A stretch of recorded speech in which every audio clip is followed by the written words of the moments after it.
This episode is about technology and how it affects our lives, our daily lives. And we have two great guests today.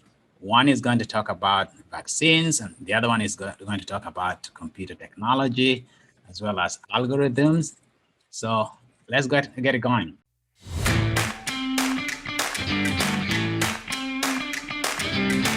Welcome to Culture Road.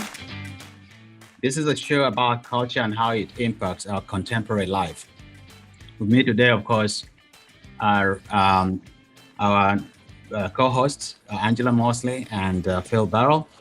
And we're being joined today by two guests. They are scientists and entrepreneurs, Blyden and Jaron Jones. And because we haven't had a time to prepare, I'm going to give you some time, Ellen and Jaron, to introduce yourself. Okay, so I guess I go first. My name is Eluemuno Blyden. I'm from Sierra Leone. My father's from West Africa, Sierra Leone, and my mother's from Massachusetts. So I always tell people I'm a child of the Atlantic community. And I'm a scientist and a business person. I was mostly educated in the UK and have worked in government, in industry, and in academia for most of my career. I'm really at the core interested in how technology can be used for development in a sort of culturally integrated way. Okay, thank you so much. By the way, Ellen also is developing some antiviral things that we talked about the 2 days ago. Uh-huh. And I think that will help us when we get to the discussions. We'll try to get how you're going about that.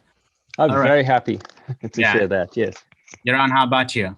Yes, my name is Jaron Jones, originally from Chicago, Illinois, currently reside in Baltimore County, Maryland. Undergrad, mechanical engineering, master's in cybersecurity. I've been an instructor in cyber and certification since 2006. The founder of a tech and training company called Just One Solutions. Mostly interested in how we can impact communities through IT, education, and tech. And that's a little bit about myself. Oh, thank you so much. Now, today's episode is about technology, and this is important. So let me set it up. Technology, of course, is something that we know is an application of scientific knowledge to practical things for development. Technology is important. It has helped us a great deal for society to advance. There's a lot that we can say that is good about technology, but also there are dangers. We see that in communications, we now everybody is now involved in social media, which allows us actually to connect with each other. It kind of shortens time, bridges boundaries, brings people together from around the world, and it's really interesting that. All of this wasn't available until 1997 in social media. Technology has a long history, but social media was not available until 1997 when we had this, the 6 Degrees was a website that was created by some individuals to bring friends together. And from then on, we had a lot of exponential growth. We can't even remember that there was something called MySpace, remember, it's all gone. So we've had an evolution of technology and in the way that it has changed our lives. So this is a very important thing. Just to set it up too, last night I was teaching, and what happened was that I was using Google, of course, Zoom, as everybody is. And what happened was that somebody took control of my account. and I couldn't be heard. My audio was gone, and pretty soon my video was gone. And then they started typing that the class is canceled when in fact I wasn't canceling the class, and I had to cancel the class. It was such a bad situation at 8, it was at 7 o'clock p.m. yesterday.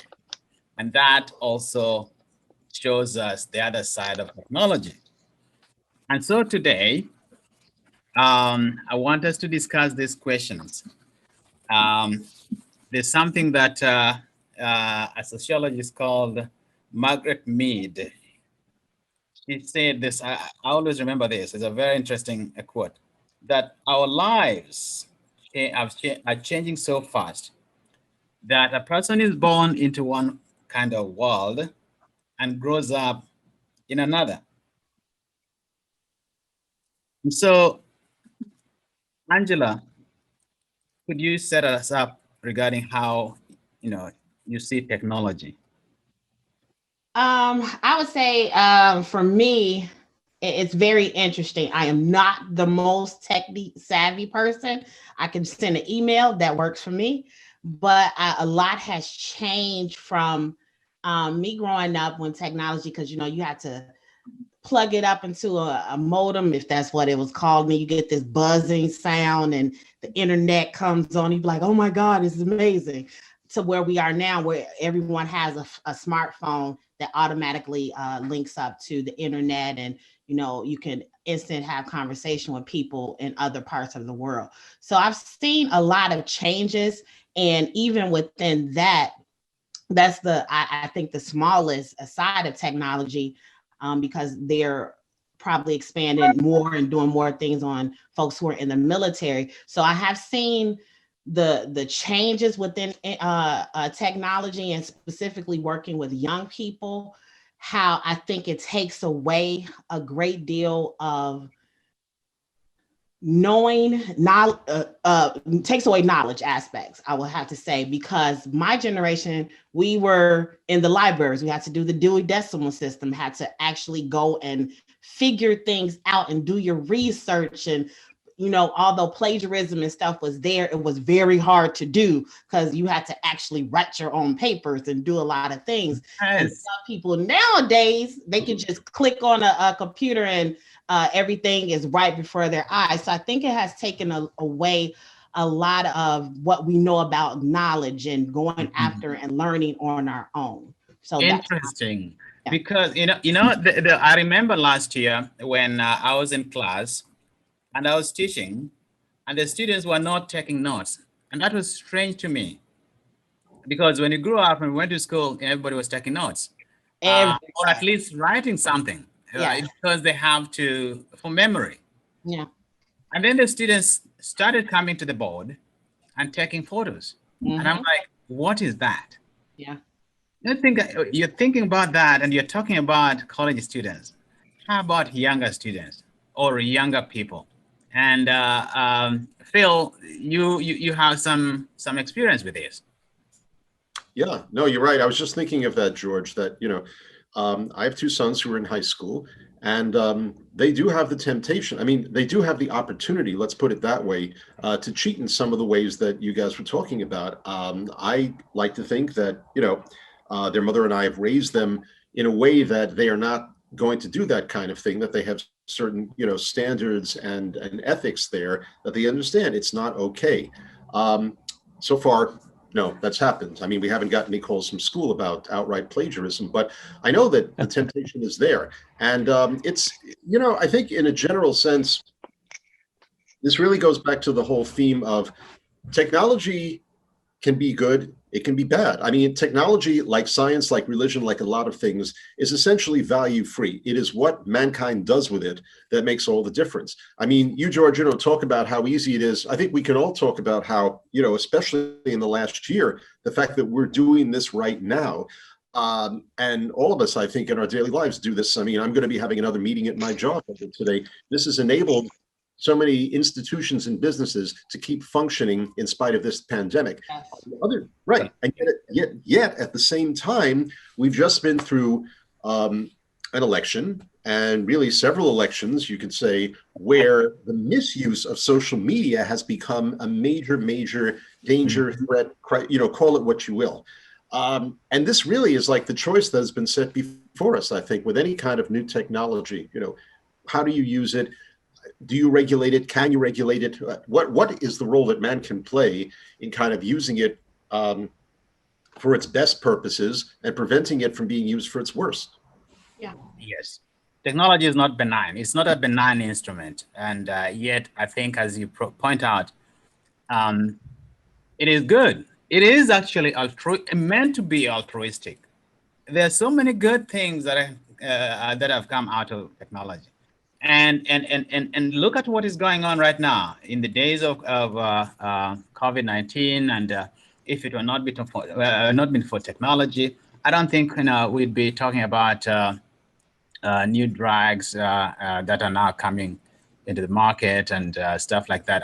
And Dr. Blyden, I just want to get your view regarding this because number one, you are working on this antiviral, product, and you've been in this intersection of technology and business, science and business.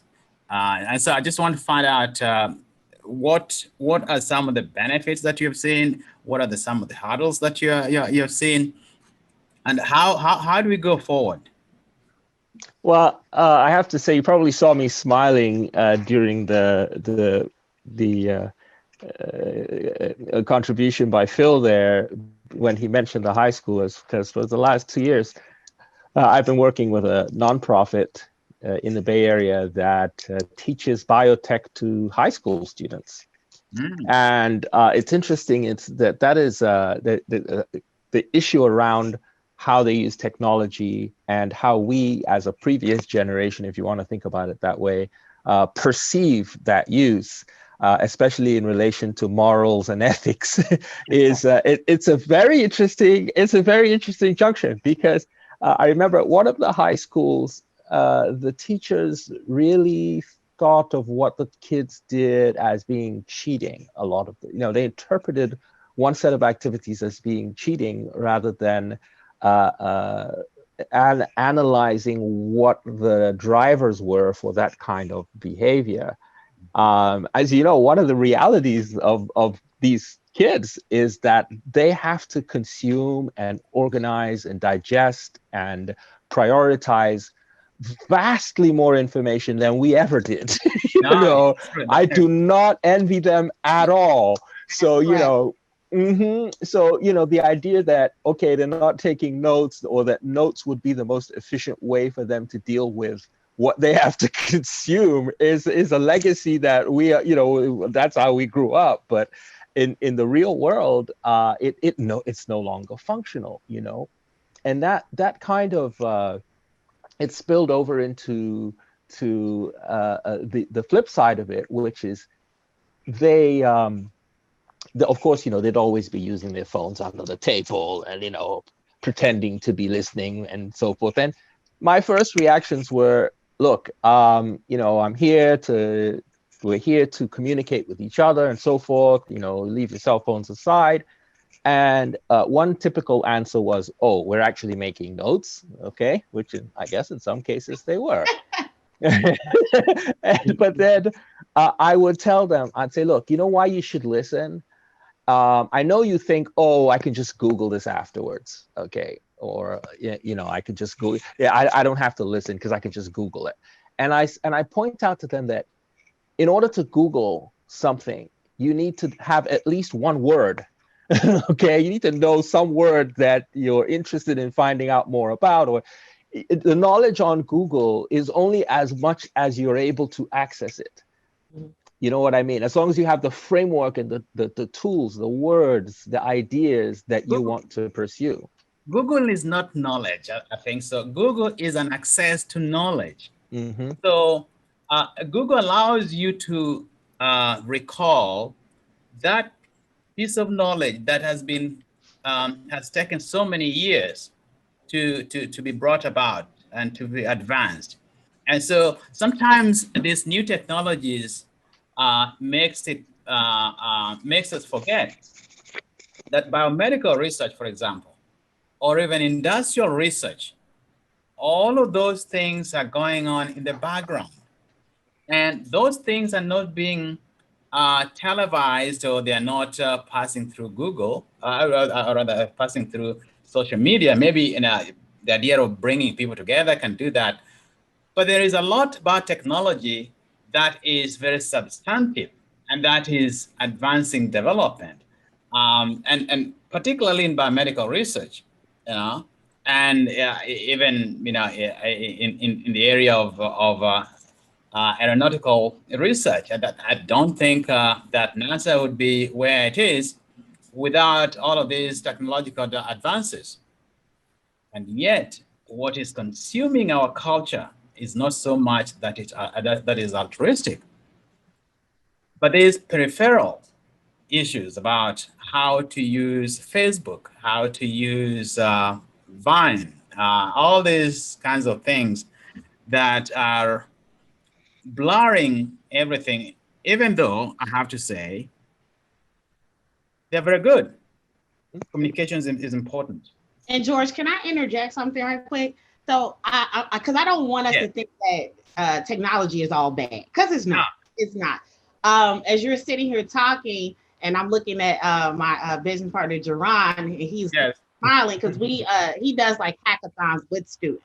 Mm-hmm. And I think it comes down, and he could talk a little bit more about this, but I think it also comes down to education and how to show them how to properly use technology. Mm-hmm. And our educational system, and me being an educator and working mostly with teenagers, our educational system is lacking in a lot of things. It's not keeping up in where the young people are. We're still stuck in old standards and old traditions of how education and stuff is taught. It's not. We're in 20th century teaching 21st century ideals. And Jaron can talk a little bit more about the hackathons and stuff that we talk. He does with the students, and how it is showing the students to look and some of the challenges that they have within their communities. They're solving those problems. Yes, Jaron, what is it? Yeah, thank you for the transition, Dr. Mosley. So just, kind of hearing everybody's contributions. And I think the biggest thing with technology is always going to be a moral standard. And with any evolution, there's always going to be a moral standard. So to hear about the taking notes and different things of that nature, I'm from that generation of the Dewey Decimal System, but I'm also from the first part of evolution, where in my engineering classes, we had the first smart board. And the great thing about the smart board is that we can download the professor's notes directly from the smart board and be able to go over them with the professor live. So if you miss something, because of technology, you were able to have those exact notes, those exact copies. To the standpoint of Google, I look at it as, again, it is the new library. It is the generation's library. The good thing about tech and data is that we have an infinite amount of, almost infinite amount of information in one place. And every community didn't have a library, and it's easier to be able to get a laptop, tablet, or phone in somebody's hand that they can actually research and have an actual library built in their community. But I think the biggest thing, again, is moral standard.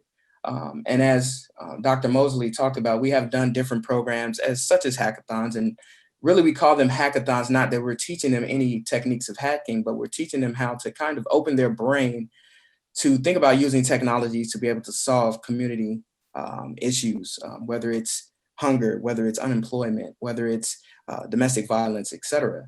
And being able to get their ideas and thoughts out very quickly. And the quickest way to do that is through the web and technology, to be able to connect different communities. So it's interesting because I've come from the evolution of the modem, chat rooms, all the way up to now where we have everything on a smartphone, on a smart TV. We're able to have these Zoom meetings also. And I think the evolution of technology, again, for example, the pandemic we are in, just imagine if this happened in the 80s or even early 90s, a lot more companies would have went, wouldn't be able to survive without the technology of remote learning and different things of that nature. Just imagine, you know, in the 80s or 90s, if kids had to be educated, but they couldn't come into the school buildings. So I think the biggest thing is always going to be through the end of time is going to be the moral standard of how you use your technology. John, thank you so much for that history. You know, talking about the 90s and the 80s, I'm a child of the 80s, you know, the 70s, the 80s, yeah. And I love those days. You know, for us, those are the heydays. And it was very interesting to hear you talk about, you know, the Google as a new library. Yeah, that is just fascinating because coming from an African point of view and from the African history, Yes. which, you know, in African history, what you learn, of course, is that there wasn't a library. A library, a repository of knowledge, was a human being. And that person was called elder or griot. all of that. Yeah. Exactly. And so that's why part of the reason African culture and Black culture puts a lot of premium on longevity, on you know, being an elder or being a, you know, female elders are called elders, right? Yeah. Yes. Or you have the griots. The griots, that's the one I was looking for. Griots was that you are able to be to recall all those things that happened in the past so that people can use them, those knowledge, to chart a new course where there was a problem. And in the 80s, I remember things were totally different. Even in the 90s, I think, Phil, you remember we were reporting in New York City, and the thing was that there was some, if you wanted to make a call, you had to go to a phone booth. And I remember, you really bring back memories, George, right? When George and I were at Columbia Journalism School, and this was in the mid-90s, and they were first starting to bring in this newfangled, I'm like, what is this HTML? What the hell is that? You know, I was pulling my hair out. Like, what is this? I had just gotten used to, because, you know, I had already gotten used to, I mean, we had email, I guess, for a couple of years at that point, although we had an intranet at Columbia. We could only communicate with other people within the journalism school. And I think this goes back to what you said originally, George, about the Margaret Mead quote. The pace of change has really accelerated, I think. You know, I was thinking before I came in today that if you really go back to earlier stages in human history, people's lives, in terms of what technology could or couldn't do, it didn't change all that much from like the early days of the first millennium up until about the 16th or 17th century. I mean, and then in the 300 odd years since then, we've had trains, planes, you know, space, exactly right. In terms of communication, you know, if you were living in say, Ben Franklin or Voltaire's time, you basically wrote a letter and, you know, you put it, I guess there was some kind of delivery system that involved coaches and horses, and you hoped that it got there maybe a couple of weeks later. And if you were communicating with someone on the other side of the Atlantic, well, probably months later. And now, of course, boom, you press a button and the other person gets your message just like that. And I do think that not only has it accelerated so much, especially since I would say the late 18th century, but we've become so inured to it in some ways that I think that the kind of thing that Jaron was talking about before, of kind of the moral perspective, has been lost. I think we have a tendency of looking at the next shiny new toy that comes in and thinking, wow, this is amazing, and not really thinking about the implications all that much. And I think social media is the most glaring example of that. You know, we just kind of like found, okay, here's this thing, we can like have all these friends, or we can, here's this thing where in like 140 characters, we can spout out whatever silly thing is on our minds without really, you know, censoring ourselves. And okay, it sounds like a fun deal in the beginning, but then you see what's actually come of it. And then you say, well, maybe we should have thought this through a little bit more. And people don't tend to do that, I think. I think there's a limit to how much you could do that with technology, and especially in our global context, because you know, every culture brings its own interpretation and use case and value chain to the technology. You asked me to talk a little bit about what I'm doing now, and I love the fact that we've started this conversation by this kind of historical review. What's really a historical review of the evolution of computers and information technology, because of course we are right in the middle of that same sort of process happening with biotechnology. So the classic model that existed in the 20th century, starting really from the beginning of the 20th century even, was one in which vaccines, medicines were manufactured on a large scale, sort of inside of this empirical colonial superstructure, and then vaccines were distributed all over the world by camel and horse and donkey and ice boxes, so that our grandfathers and fathers could be vaccinated. And thanks to those things, many of us are here only because of that really amazing effort, and global effort at that, leading to things like the eradication of smallpox and so forth.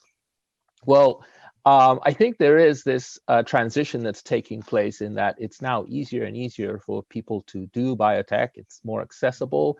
The cost of doing it is much reduced. So we're in this place where I think this pandemic is a really interesting test case, because it's kind of accelerating what was the natural devolution of the pharmaceutical industry and all the implications about altruism and blah, blah, blah, into a distributed system. To be specific and use the jargon, distributed, just in time, localized, system. So, more than 20 years ago, I started sort of promoting this idea that the technology that I developed based on eggs could fulfill that kind of a role.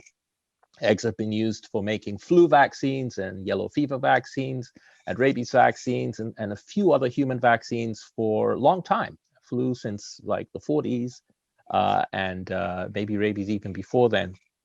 But the idea was, why don't we take what generally is perceived in the pharmaceutical industry as an outdated, dirty, old-fashioned system, and upgrade it and make it the basis of a global platform for responding to pandemics like this. Of course, nobody paid any attention to me, and I was constantly swimming upstream most of the time. But really, with this pandemic, a combination of all of these factors, Twitter, the moral, ethical issues around vaccine development, the behavior of our number 45 here, and just the general geopolitics around responding to a pandemic has sort of accelerated that.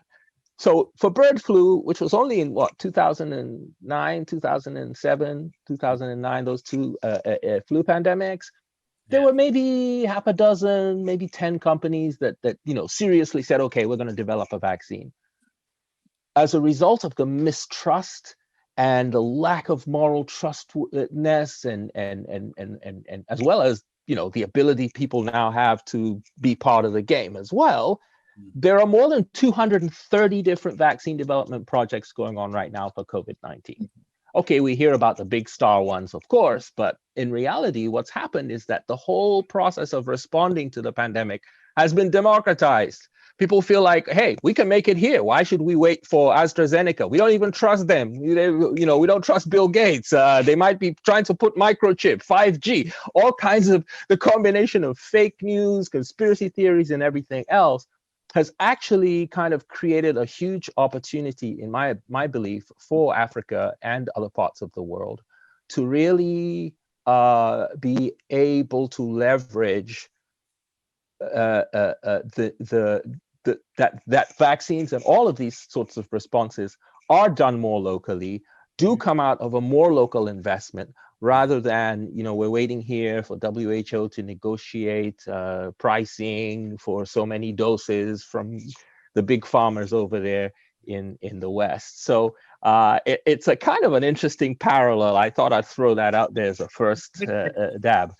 I call it the dialectics of technology, because technology is meant to solve problems, to make the cost, basically lower the cost. But in so doing, in so solving problems, they're also creating other problems that have to be solved by other technologies.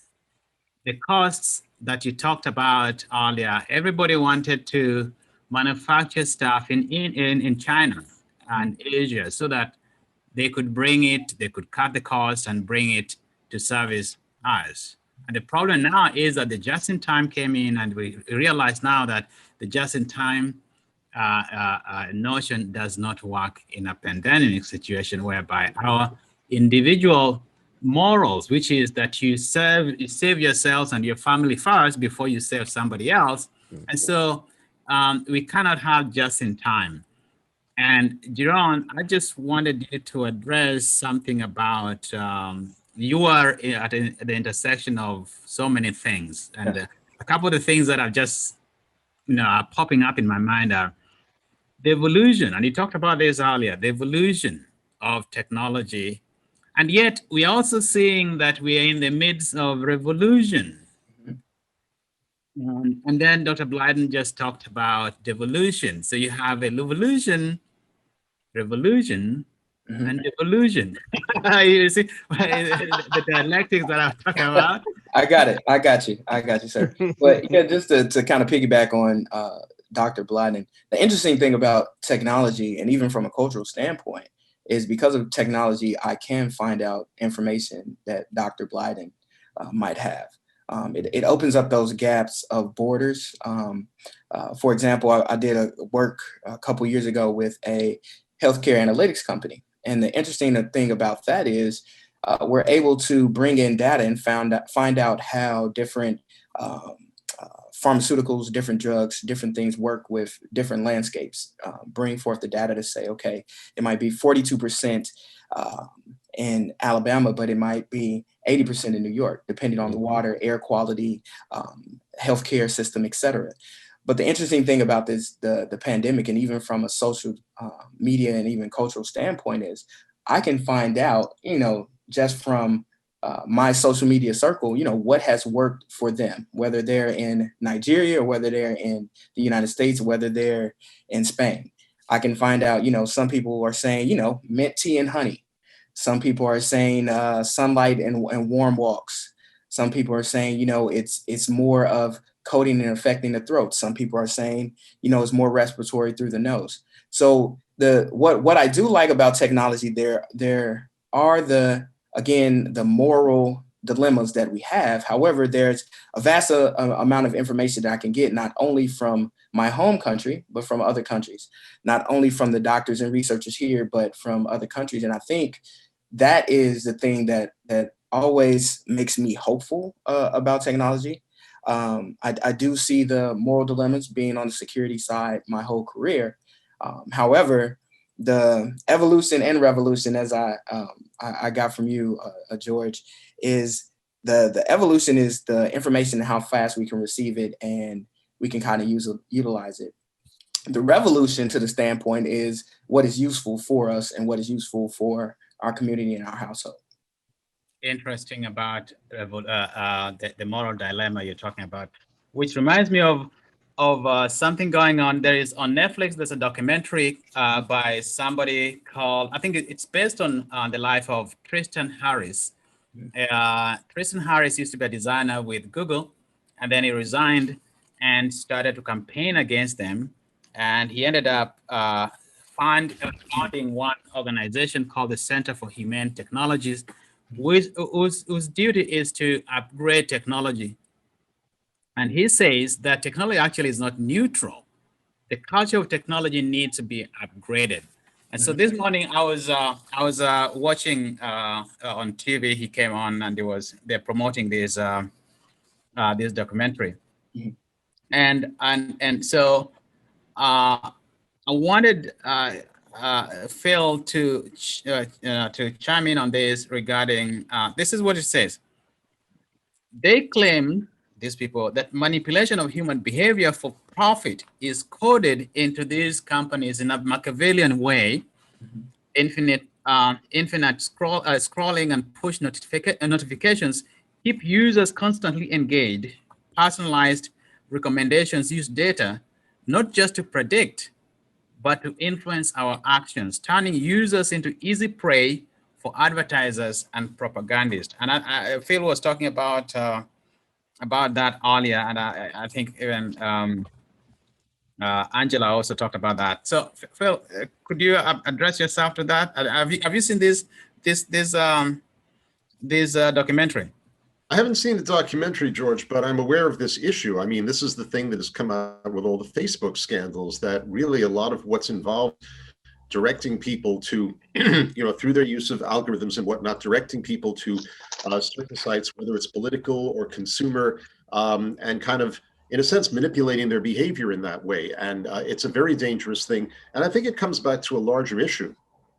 The fact is that, again, when we talk about moral choices and the proper use of technology, the real elephant in the room, the real 800-pound gorilla, is that once someone develops an incredible new technology, they're going to try to make money off it. I mean, there's nothing in and of itself, there's nothing wrong with that. Edison got rich from his various inventions and his patents and all that, and that's fine. And we celebrate Edison. The problem is that there's a certain point, I think, especially in today's hyper, shall we say, business culture, that the person who does that and makes money off it does not really know when to stop.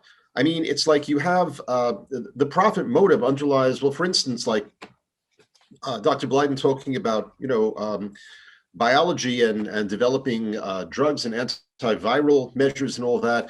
And it's a wonderful thing. However, when you have that kind of ability, in the chemistry and biology field and the pharmaceutical field, I should say, you can also get people like the Sacklers who ran Purdue Pharma and created the opioid epidemic. There is a thing that we have to be aware of, and I don't have an answer to it, because we don't want to talk about, I don't think anybody wants like some government czar who kind of like in and of himself or herself can put the brakes on any kind of technological development. At the same time, I do think there has to be some kind of countervailing force that comes in and said, listen, we expect that you'll make a profit on this thing, but in the name of profit, there have to be some kind of limits, in the same way that we put limits on industrial companies in terms of pollution, in terms of worker safety. I think we have to look more into technological limits in the same way, to say like, okay, you have this marvelous new technology, but there have to be certain places that we can't let you go. Good. That's an interesting thing. Angela, Phil was talking about these algorithms, which is interesting. I'd like to know from you, number one, in February, I think just before COVID, I went to a conference at Rutgers, and there was this professor from Princeton. Her name is Ruha Benjamin, and she wrote a book about algorithms and how they are now the new Jim Code. Not from Jim Crow, they're now the new Jim Code. Yes. I don't know. It's a very interesting thing. And she says that the recidivism is a risk of recidivism. Those algorithms are wrongly predicted, and they wrongly predict those who are going to commit crimes or to your friend. And the formula is likely to flag Black defendants and less likely to flag white defendants as future criminals. And because you work with young people, I don't know what your view about this. How do we deal with this? I think the information that you just mentioned within the book, I know of the author and a little bit about the discussion is going in that direction. And I would have to agree wholeheartedly, because when you look at a lot of the individuals that are in the tech world, they do not look like me. They do not represent me, my community. So a lot of them have very limited interactions with marginalized communities. So they're coming and creating these algorithms and creating the information within the technology world based upon their limited interactions.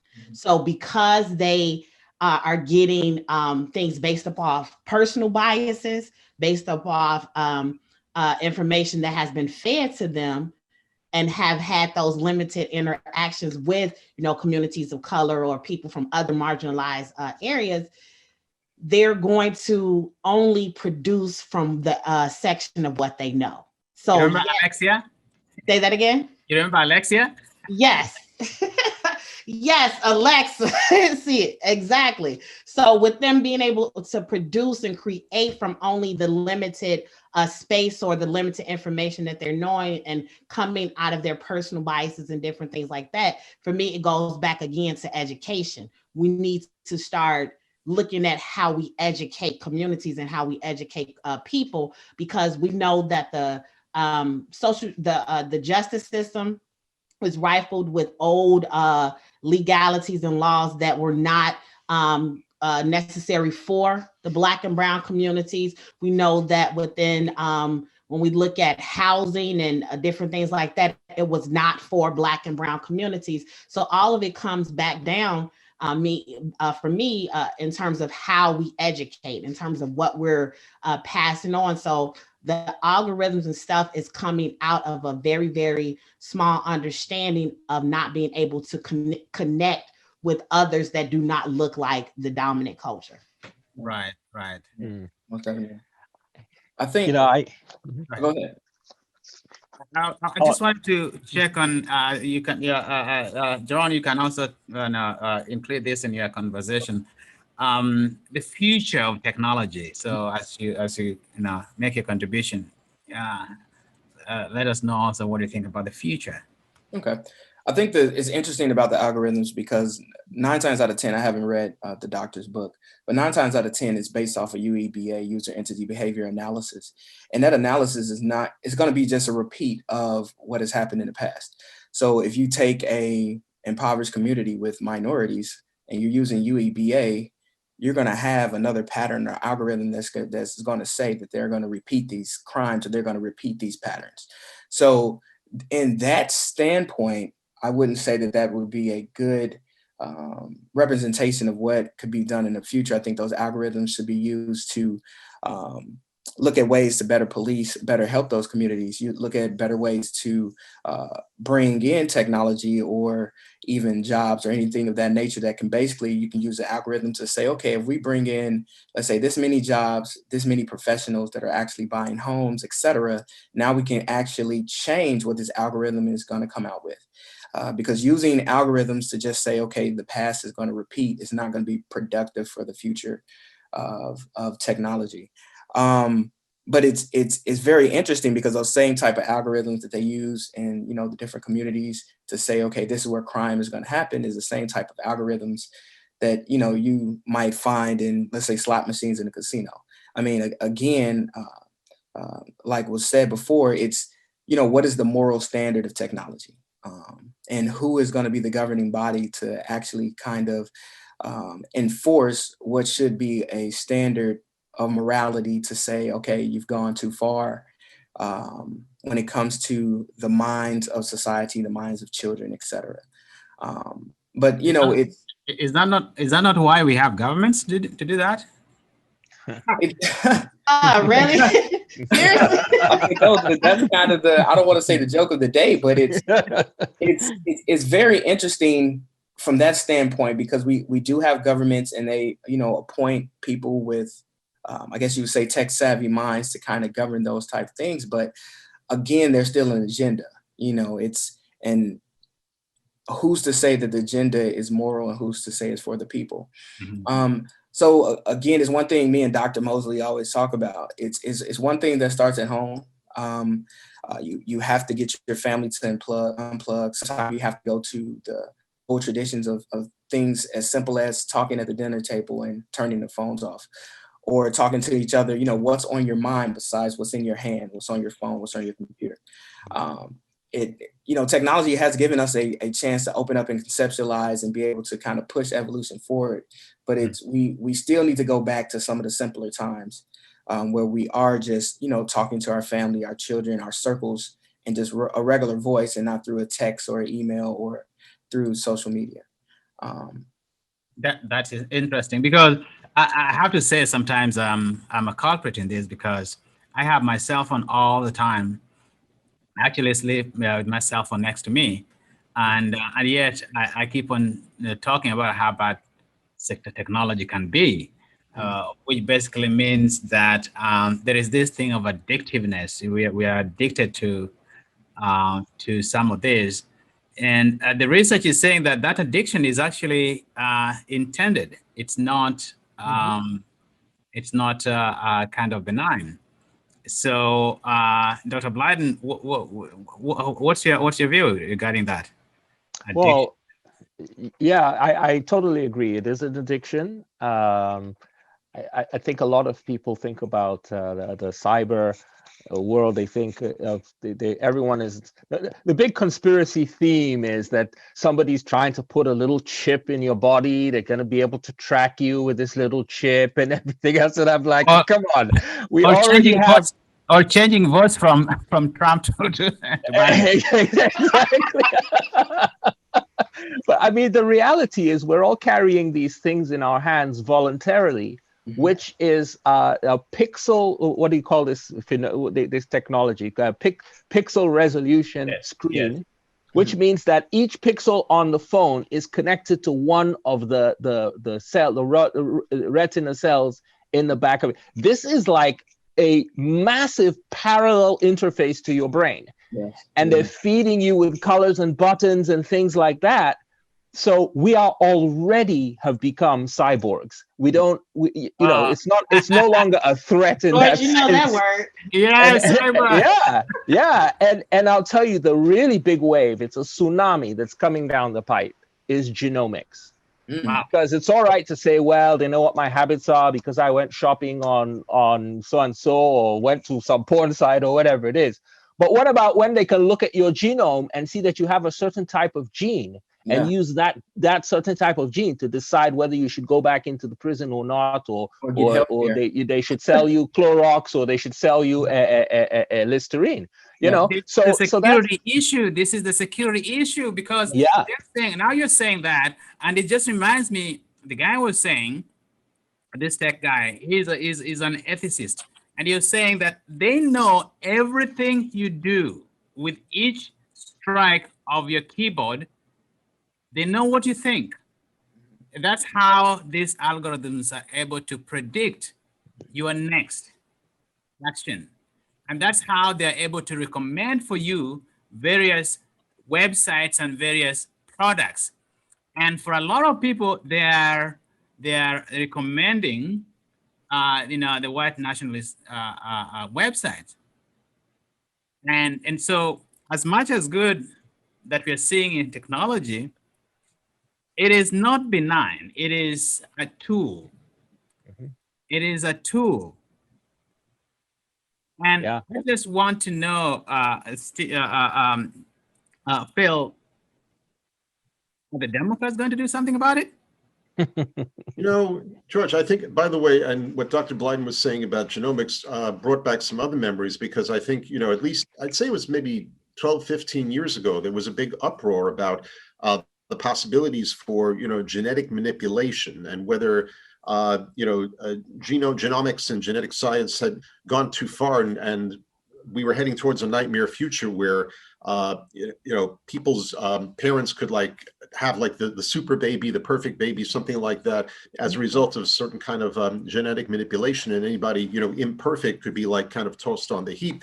And that, of course, brought back all kinds of memories of eugenics and Nazi Germany and that kind of thing. And I think that goes back to the larger point that, as I said before, there has to be some kind of entity, whether government or something else, or just an idea in the public mind, that at some point, sometimes you have to put the brakes on things and say, maybe this is going a little too far.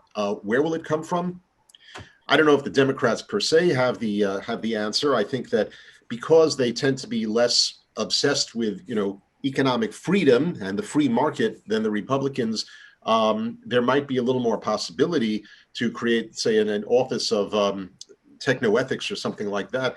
But I do think that another, what I think a positive development over the last couple of decades is the rise of bioethics as a serious discipline, and people within that field who have been speaking out and writing and kind of putting out this message that, hey, it's not just enough that you're able to do this wonderful thing or this new thing. You have to think about how you're going to do it, how far you're going to do with it, what the real world consequences are going to be.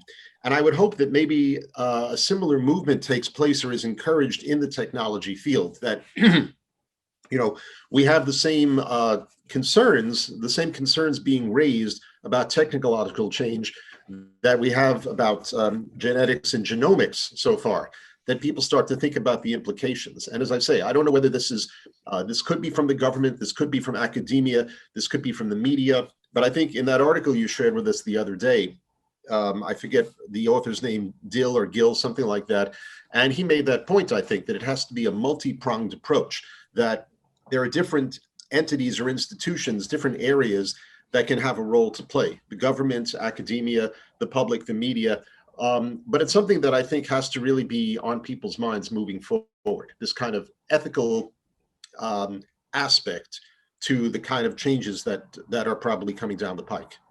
Otherwise, we really may be in serious trouble. Yes, Jaron, what do you have to say about that? I totally agree. Again, it's gonna always go back to a moral standard. I come from, it starts at home. It's very hard to, I think, for government to fully regulate, because it's so many different agendas, and I don't think it's one party compared to the other that really can make too much of a difference. And that's just my opinion, but I think it's one of those things where you have to have a multi-tendency moral standard, and it has to come from different bodies. I do agree with academia being one of them, especially now, since a lot of things with academia is remote and you can get to different students learning at different levels quicker. Even if it was let's say with all the new cyber courses, that there's there has to be an ethics course. And even if ethics is taught in middle school or even high school for cyber, for technology, those types of changes, I think, would help. But it's one of those things, it's always going to be, what is the moral code of using anything, whether it's tech, whether it's vehicles, pollution, etc. What is our moral code? And I also want to interject, going back to Phil's statement, I think it also comes to being able to get people from a lot of different disciplines into one room to talk about it, because everybody is bringing a different perspective. And that's one of the things that I think a lot of organizations and specifically within academia, they keep everything so divided. Like, you have this one department over here and they don't talk to another department, and you're like, okay, I don't know what's happening.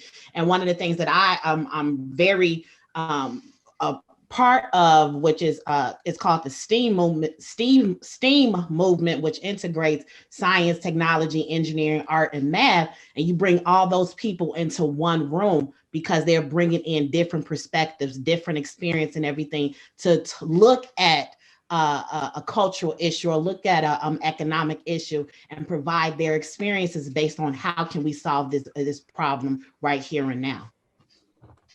Right. Dr. Blyden, what do you have to say about that? I was going to say that in some ways we've sort of given over a lot of these things to a kind of free market capitalist kind of. If there's a gorilla in the room, I think that's really what it is underneath all of this. That we leave everything to be decided by how much money can be made out of doing that thing. Versus, whether it's truly valuable, what its environmental cost is, et cetera, et cetera. But the thing about technology also, or the challenge, if you like, to respond to Phil's concerns, are that, you have to have a consensus. And I think that even thinking about government or some body to control something is itself beginning to become a little bit archaic. when you think about the concept of the blockchain, that's about there not being any centralized control over things. That's also about individual cultures having potentially different moral and ethical ideas about how technology should be used, which is also valid, and we know that. I mean, the radical people in some cultures have used technology in very sophisticated ways over the last 20, 30 years to explode jets in the sky, to blow up buildings, so everybody has their own agenda, and when you're working in a globalized situation, there is really, I don't think, any serious option for that kind of centralized overall control that we inherited from the years of empire. So we have to come up with something else. I think I agree with Phil. There's something is needed, but I don't know that I have the answer either. Okay. All right. Thank you all. It has been such a great discussion. I hope you all enjoyed it as much as I did. Join us in our next episode next week. And please don't forget to like us and share. Until next time, thank you.